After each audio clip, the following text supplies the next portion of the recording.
ماشاءاللہ.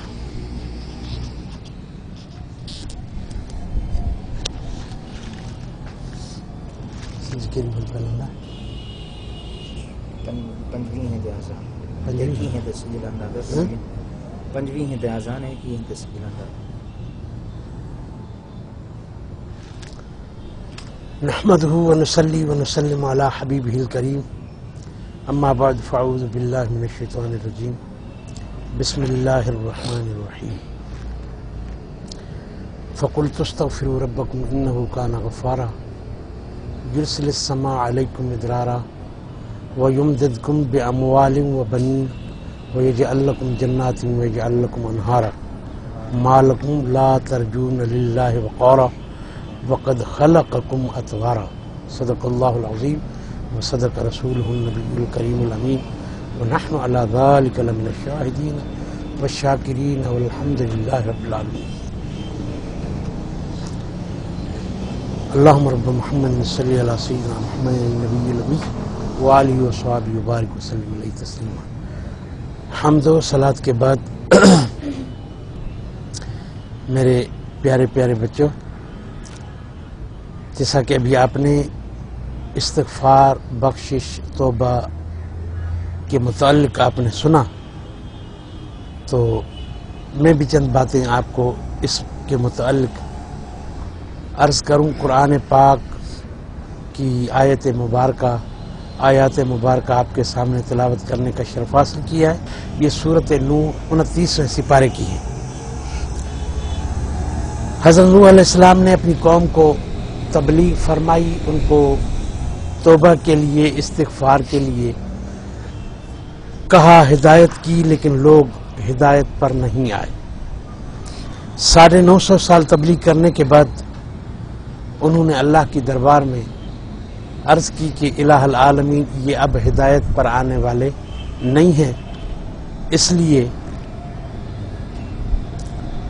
ان کا صفایا ہو جائے. تو جو پہلی بات جو ابھی آیات مبارکہ تلاوت کی گئی، اس میں حضرت نوح علیہ السلام نے جو کچھ کہا ہے، قرآن پاک نے اس طرح بیان فرمایا کہ فَقُلْتُ اسْتَغْفِرُوا رَبَّكُمْ إِنَّهُ كَانَ غَفَّارًا. میں نے انہیں کہا ہے کہ اللہ کی دربار میں استغفار کرو، اپنی بخشش طلب کرو، اپنے گناہوں کی معافی طلب کرو. فَقُلْتُ اسْتَغْفِرُوا رَبَّكُمْ إِنَّهُ كَانَ غَفَّارًا.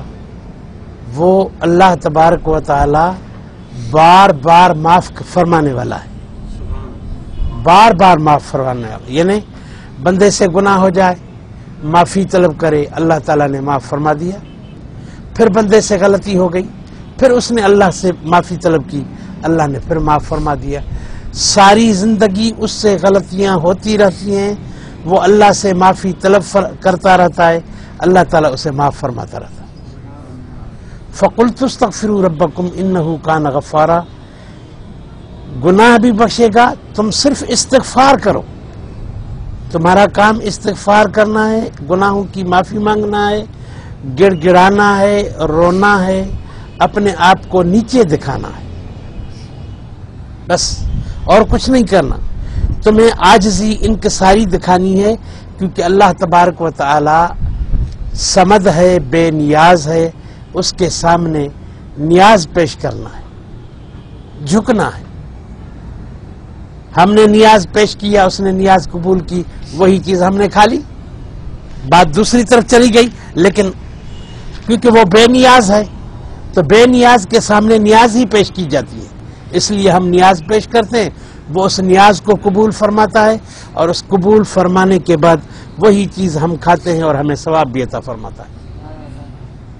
پہلی امتوں میں جب خیر، قربانی، کوئی بھی چیز ہوتی تھی تو وہ اس کو اٹھا کے کسی پہاڑ پہ رکھ دیا جاتا. اگر آگ آتی اس کو جلا جاتی تو وہ قبول، اور اگر اس کو نہیں جلاتی تو وہ ناقبول. لیکن ہمارے حضور اکرم صلی اللہ علیہ وسلم کے صدقے ہم پر اتنا کرم ہوا کہ وہی چیز ہم بنائیں، وہی چیز ہم پکائیں، وہی چیز ہم کھائیں، اللہ تعالیٰ قبول فرما دے.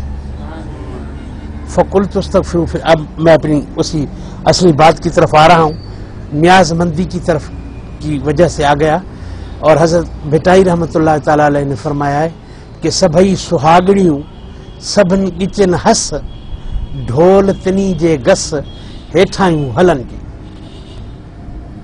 خوبصورت ہیں. اگر عورتوں کی طرف انہوں نے عورتوں کی طرف اشارہ کیا ہے کہ سب خوبصورت ہیں، سب کے گردنوں میں بہت خوبصورت ہار پڑے ہوئے ہیں، ہاتھوں میں سونے کے کنگن پڑے ہوئے ہیں، جھمک اور سارا یعنی سونے سے بھری ہوئی ہیں، سب خوبصورت بھی ہیں. لیکن پسند کون سی ہے؟ پسند ان میں وہ ہے جو اپنی اس سے غلطی نہیں بھی ہو تو وہ کہے کہ سوری مجھ سے غلطی ہو گئی.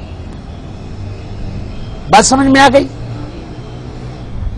وہ کم جام تماچی ہے، نوری جام تماچی، آپ نے نوری آباد سنا ہے، اس کی ایک مثال دنیاوی بھی پیش کر دیتا ہوں. اس کے اپنے خاندان کی بھی عورتیں 3 اس کے جام تماچی کے نکاح میں تھی، اور ایک مچھر نوری سے بھی اس نے نکاح کیا. پھر انہوں نے کہا کہ ہم خاندان کی ہیں، وہ مچھری ہے، تم اس سے زیادہ اس کی طرف توجہ کیوں کرتے ہو؟ انہوں نے کہا کہ جب کوئی ایسا معاملہ آ گیا تو میں آپ کو بتا دوں گا کہ اس میں کون سی خوبی ہے. پھر ایک مرتبہ وہی جو جھیل ہے جو آپ نے ٹھٹا میں کبھی اگر دیکھی ہو، نہیں تو دیکھ کر آئیں، اس جھیل میں اس نے جام تماچی نے کیا کیا کہ پہلے اپنی بیوی بڑی والی کو کہا کہ بھئی تم اندر جاؤ لیکن خیال کرنا کہ تمہارے کپڑے نہیں گیلے ہوں. وہ اندر گئی، واپس آئی، بولا کپڑے گیلے کر دیے تم نے؟ بولا یہ تو کوئی بات ہی نہیں، پانی میں آدمی جائے گا کپڑے ہی گیلے ہوں گے، بچانے کا تو کوئی اس میں راستہ ہی نہیں ہے. پھر دوسری کو بولا، اس نے بھی یہی جواب دیا. تیسری کو بولا، اس نے بھی جواب دیا. جب نوری کو بولا کہ تم جاؤ اندر خیال کرنا، میں مچھرن، اس کو بہت برا بھلا کہا تاکہ وہ بھی سمجھیں کہ بھئی اس کو برا بھلا کہا ہے، اور خیال کرنا کپڑے گیلے نہ ہو. جب وہ واپس آئی بولا یہ کپڑے گیلے کیوں کر دیے؟ بولا میرے سرتاج مجھ سے غلطی ہوگی. یہ نہیں کہا کہ پانی ہے اس میں کپڑے تو گیلے ہونے چاہیے، لیکن کہا کہ سرتاج مجھ سے غلطی ہو گئی، میں اگر کوشش کرتی تو ہو سکتا تھا کہ وہ گیلے نہیں ہوتے. سبھی سہاگنیوں، وہ جو بھٹدھری بادشاہ کا میں نے، پھر اس نے کہا کہ یہ خوبی ہے اس میں، یہ تو مجھے بھی پتا ہے کہ پانی میں جائے گا بندہ تو اس کے کپڑے گیلے ہوں گے، یہ مجھے بھی پتا ہے، میں جانتا ہوں صحیح طریقے سے، لیکن اس کی تمہاری گفتگو اور اس کی گفتگو میں کتنا فرق ہے. تو آپ نے فرمایا کہ سبھی سہاگنیوں سبھی گچن ہس، یعنی وہ سب ایک بادشاہ کی بیویاں تھی چاروں، سب خوبصورت تھی، سب کے سونے تھے، سب کے ہیرو جواہرات پڑے ہوئے تھے، لیکن ڈھول تنی جے گس ہیٹھائیوں ہلن جے، جس نے نیاز مندی، عاجزی، انکساری، سوری، معافی طلب کی، اس کی عزت بڑھ گئی. سبھی سہاگنیوں سبھن گچن ہار، سب خوبصورت ہیں، سب کے گلے میں ہار ڈلے ہوئے، سبھن گچن ہار ڈھول تنی جے ڈھار ہیٹھائیوں ہلن جے، جو عاجزی اور انکساری کرتے ہیں، جو نیاز مندی کرتے ہیں، ان کے بیڑے پار. تو حضرت نوح علیہ السلام نے فرمایا فَقُلْتُ اسْتَغْفِرُوا رَبَّكُمْ إِنَّهُ كَانَ غَفَّارًا، تمہارا کام ہے اللہ کی راہ میں، اللہ کی دربار میں استغفار کرنا. اب سنو کہ وہ نعمتیں تمہیں کیا دیتا ہے. ایک نعمت تو یہ ہوئی کہ وہ تمہارے گناہ معاف کر دے گا. یرسل السماء علیکم مدرارا، آسمان سے برسات ایسے ہوگی کہ پانی ہی پانی ہو جائے گا. اگر قحط ہے تو قحط ختم ہو جائے گی. یرسل السماء علیکم مدرارا وَيُمْدِدْكُمْ بِأَمْوَالٍ وَبَنِينَ، اور اللہ تعالیٰ تمہاری مدد فرمائے گا مال و دولت کے ساتھ، بیٹوں کے ساتھ. وَيُمْدِدْكُمْ بِأَمْوَالٍ وَبَنِينَ وَيَجْعَلْ لَكُمْ جَنَّاتٍ وَيَجْعَلْ لَكُمْ أَنْهَارًا، تمہارے لیے باغات پیدا کر دے گا اور نہریں بہا دے گا، ہر طرف سے نہریں بہتی رہیں گی. صرف استغفار کرنے کا کتنا فائدہ ہے، بخشش مانگنے کا کتنا فائدہ ہے، سوری کرنے کا کتنا فائدہ ہے. اس میں ایک چیز اور بتا دوں کہ کبھی اگر کسی سے غلطی ہو جائے، ہم سے سوری کرے، تو ہمیں چاہیے کہ ہم معاف کر دیں. الا تحبون ان یغفر اللہ لکم، بندو جب تم سے کوئی معافی مانگتا ہے تو تم اس کو معاف کر دو. کیوں؟ کیا الا تحبون، کیا تم یہ پسند نہیں کرتے کہ اللہ بھی تمہیں معاف کر دے؟ الا تحبون ان یغفر اللہ لکم، کیا تم یہ نہیں چاہتے کہ اللہ بھی تمہیں معاف کر دے؟ اگر تم چاہتے ہو کہ اللہ تمہیں معاف کر دے، اس سے غلطی ہو گئی، اس نے سوری کی، اس نے معافی مانگی، اس نے کہا بھائی معافی دے دو، تو تم معاف کر دو، بس ختم. کوئی جھگڑا نہیں، کوئی لڑائی نہیں، کوئی بدلہ نہیں، کوئی عوض نہیں، کوئی انتقام نہیں. بس اس نے سوری کی، اس نے معافی طلب کی، آپ اس کو معاف کر دیں. آپ نے اس کو ادھر معاف کر دیا، اللہ نے تمہارے گناہ معاف کر دیا. اور اللہ نے پھر کہا واللہ غفور الرحیم، اللہ بخشنے والا بھی ہے اور مہربان رحم فرمانے والا بھی. تم تو صرف اس کو معاف کر دو گے نا، لیکن اللہ تمہیں کیا کرے گا کہ تمہیں معاف بھی فرمائے گا اور تم پر رحم بھی فرمائے گا. تو اللہ حضرت نوح علیہ السلام نے فرمایا کہ میں نے انہیں کہا کہ اللہ سے استغفار کرو، وہ تمہارے گناہوں کو معاف فرمائے گا. دوسری نعمت یہ فرمائے گا کہ آسمان سے جو ہے کہ برسات برسائے گا، ایسی موسلا دھار برسات ہوگی کہ آپ کے قحط وغیرہ جتنی بھی تکلیفیں وہ ساری ختم ہو جائیں گی، اور تمہیں مال و دولت عطا فرمائے گا، تمہیں بیٹے عطا فرمائے گا، تمہیں باغات عطا فرمائے گا، تمہارے لیے نہریں بہا دے گا. وَيَجْعَلْ لَكُمْ جَنَّاتٍ وَيَجْعَلْ لَكُمْ أَنْهَارًا مَا لَكُمْ لَا تَرْجُونَ لِلَّهِ وَقَارًا. تمہیں کیا ہو گیا ہے کہ اللہ کی طرف نہیں لوٹتے؟ اتنی نعمتیں، تم صرف بیٹھو، رو، دعا مانگو، گر گراؤ، استغفار کرو. کام تو زیادہ ہے ہی نہیں نا، بس اکیلے بیٹھنا ہے اور رونا گر گرانا ہے، آنکھوں سے آنسو بہانا ہے. اللہ کے حبیب نے فرمایا کہ جس آنکھ سے اللہ کے خوف کے لیے، اللہ کے خوف سے آنسو بہتے ہیں، وہ آنکھ دوزخ میں نہیں جائے گی.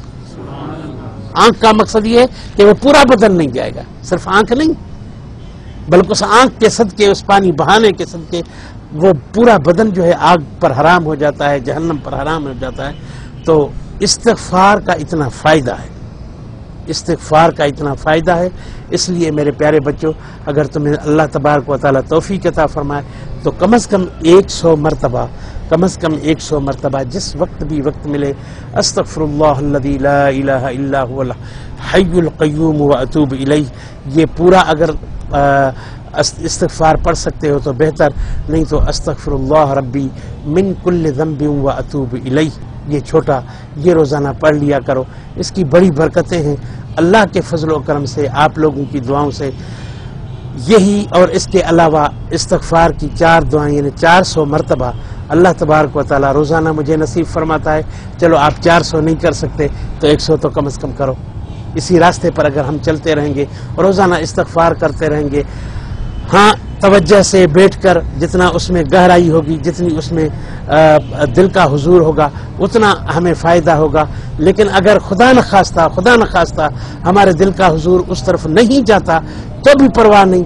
اللہ کا نام تو کم از کم 5 منٹ، 10 منٹ، 20 منٹ، جتنے منٹ بھی ہم یہ کلمہ 100 مرتبہ پڑھتے رہیں گے، اللہ کا نام زبان پہ چلتا رہے گا، اس کی بڑی برکتیں، وہ برکتیں حاصل ہوتی رہیں گی. تو استغفار کا بڑا فائدہ ہے اور استغفار کی رات آ رہی ہے. ویسے سب راتیں استغفار کی ہیں، سب دل استغفار کے ہیں، لمحہ لمحہ استغفار کا ہے. اللہ تبارک و تعالی ہم سب کو نصیب فرمائے. لیکن خاص راتوں میں، خاص دنوں میں، اور روزانہ اس کا معمول بنا لو. اگر روزانہ نہیں کر سکتے تو کم از کم 10 مرتبہ بیٹھ کے، کسی وقت بھی 10 مرتبہ میں تو کوئی اتنا وہ نہیں. جب آپ 10 مرتبہ کرو گے تو انشاءاللہ ہمت ہوگی کہ اب 20 کرتے ہیں، پھر انشاءاللہ ہمت ہوگی اب 30 کرتے ہیں، اور انشاءاللہ 100 تک پہنچ جائیں گے. اللہ تبارک و تعالی ہم سب کو اپنی بارگاہ میں استغفار کرنے کی سعادت اور توفیق نصیب فرمائے، اور حضرت غوث پاک کے فیوز و برکات ہم سب کو نصیب فرمائے. وآخر دعوانا ان الحمدللہ رب العالمین.